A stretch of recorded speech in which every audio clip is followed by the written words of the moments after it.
ओम नमः शिवाय। शिव महापुराण रुद्र संहिता उत्तरार्ध अध्याय 16 यक्षेश्वर अवतार। नंदीश्वर बोल्या કે હે મુનીશ્વર, હવે આપ શિવજીના એ યક્ષેશ્વર અવતારને સાંભળો, જે અહંકારી તેમજ અભિમાની જનોના અભિમાનને દૂર કરે છે અને સત્ય પુરુષોની ભક્તિ વધારે છે. જ્યારે અમૃતને માટે દેવતાઓએ તેમજ અસુરોએ ક્ષીરસાગરનું મંથન કર્યું તે પહેલા હળહળ વિષ નીકળ્યું, જે સંસારને ભ્રમ કરવા લાગ્યું. એનાથી દેવ દાનવ ભયભીત થઈને વિષ્ણુની સાથે લઈને શિવજીની પાસે આવ્યા. પોતાનું દુઃખ કહી સંભળાવ્યું. શિવ ધ્યાનમગ્ન થઈને સર્વ વિષ્ણુ પાન કરી ગયા. એમનો કંઠ શ્યામ બન્યો અને તે નીલકંઠ કહેવાયા. પછીથી દેવતાઓ અને દાનવોએ પુનઃ સમુદ્ર મંથન કર્યું તો એમાંથી રત્ન નીકળ્યા અને અમૃતનો પણ પ્રાદુર્ભાવ થયો.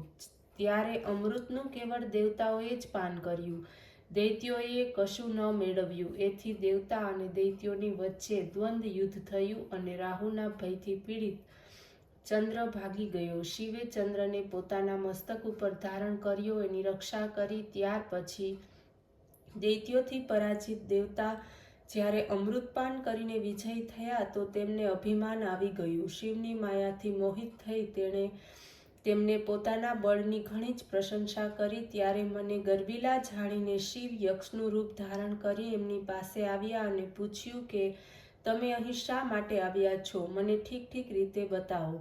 દેવતાઓએ કહ્યું, અહીં ઘણું જ ભયંકર યુદ્ધ થયું હતું, જેમાં ઘણી માત્રામાં દૈત્યોનો નાશ થયો હતો. જે બચ્યા તે ભાગ્યા.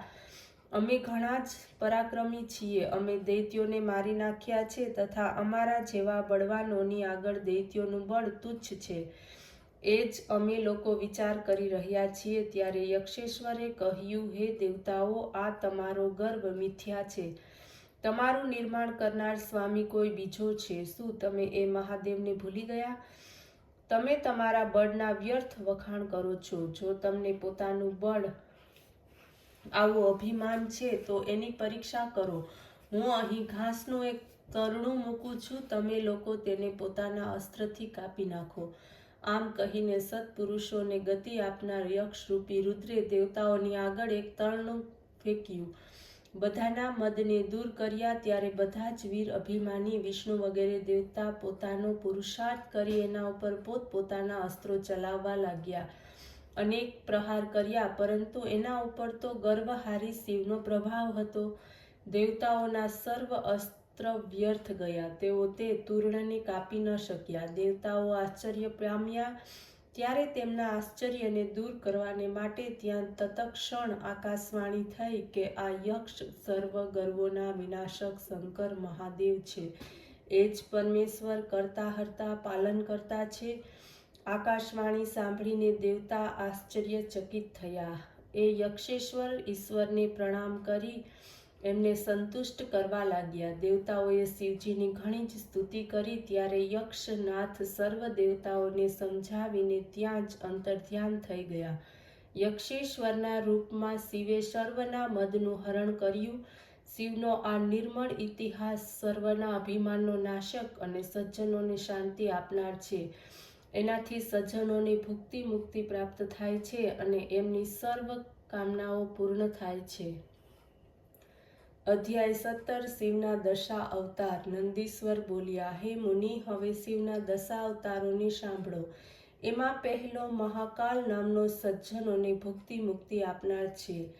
એની મહાકાલ શક્તિથી ભક્તોને હંમેશા ઈચ્છિત ફળની પ્રાપ્તિ થાય છે. બીજો તારા નામનો અવતાર છે, જે પોતાના સેવકોને સુખ તથા ભુક્તિ મુક્તિ આપનાર છે. ત્રીજો બાલ નામ ભુવનેશ અવતાર અને એની બાલા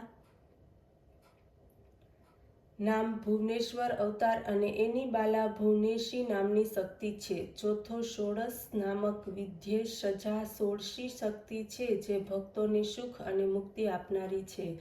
પાંચમા ભૈરવની ભૈરવી શક્તિ શ્રેષ્ઠ ઉપાસકોની કામનાઓને પૂર્ણ કરનારી છે. છઠ્ઠી છિન્ન મસ્તકલા ગિરિજા નામની શક્તિ ભક્તોને મનોરથને પૂર્ણ કરે છે. સાતમી ધૂમ્રવાન નામનો શંભુનો અવતાર, જેની ઘુમાવતી શક્તિ છે, જે સજ્જન ઉપાસકોને ફળ આપનારી છે.